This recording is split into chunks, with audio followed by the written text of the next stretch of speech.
Next हम बात करते हैं डायनामिक स्टेबलाइजेशन की। डायनामिक का मतलब होता है जब कोई मूवमेंट हो रहा है, जब हमारा आर्म मूवमेंट कर रहा है, तो हमारे कौन कौन से स्ट्रक्चर स्टेबलाइजेशन प्रोवाइड कर रहे हैं जीएच जॉइंट को। तो इसमें हमारे 4 फैक्टर्स होते हैं which is considered as in dynamic stabilization. पहला होगा हमारा deltoid dynamic stabilization, supraspinatus dynamic stabilization, rotator cuff dynamic stabilization and long head of biceps brachii.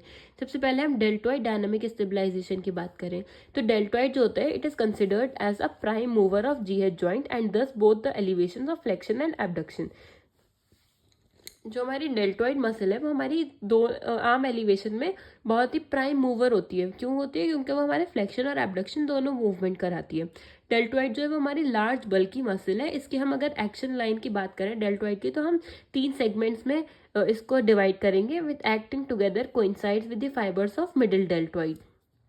अब अगर हम इस एफ डी कॉम्पोनेंट को हम रिजॉल्व करें, पैरेलल कॉम्पोनेंट होगा एक एफ एक्स और दूसरा होगा हमारा परपेंडिकुलर कॉम्पोनेंट एफ वाई।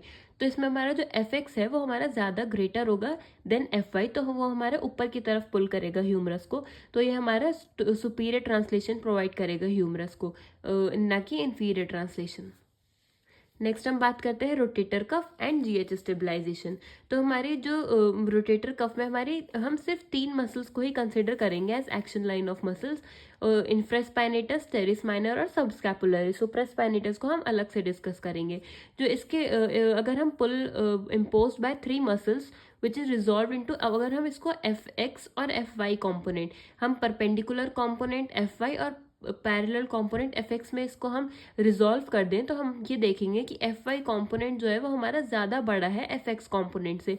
तो एफ वाई कॉम्पोनेंट कंप्रेस करेगा ह्यूमरस को इनटू ग्लिनोइड फोसा, तो वो हमारा क्रिएट करेगा जॉइंट स्टेबलाइजेशन को। और जो हमारा एफ एक्स कॉम्पोनेंट है वो हमारा क्रिएट करेगा इन्फीरियर पुल, जो कि कंपनसेट करेगा superior translatory force of deltoid muscle को। नेक्स्ट हम बात करते हैं सुप्रास्पाइनेटस एंड जीएच स्टेबलाइजेशन। तो इस मसल को भी हम रोटेटर कफ का पार्ट है, ये मसल भी हमारी, लेकिन इसकी जो एक्शन लाइन है वो हमारी उसमें सुपीरियर ट्रांसलेटरी कंपोनेंट ज़्यादा है। तो इसको हम अगर रिजॉल्व कर लें एफ वाई और एफ एक्स कॉम्पोनेंट में, तो इसमें हमारा एफ वाई कॉम्पोनेंट ज़्यादा है सुप्रास्पाइनेटस मसल का, फिर capable of providing compression of humeral head into the glenoid fossa, hence this muscle is an effective stabilizer of GH joint. जो हमारा एफ एक्स कॉम्पोनेंट होगा वो प्रोवाइड करेगा सुपीरियर ट्रांसलेशन, वो जो कि बहुत ही ज़्यादा कम होगा, और वो बैलेंस हो जाएगा by gravitational force, so humeral head doesn't go upward during abduction. फिर नेक्स्ट हम बात करते हैं long head of biceps and GH stabilization.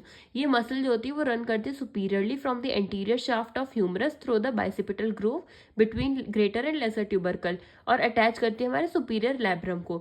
ये एंटर करती है हमारे जीएच जॉइंट कैप्सूल में through an opening between supraspinatus and subscapularis muscle.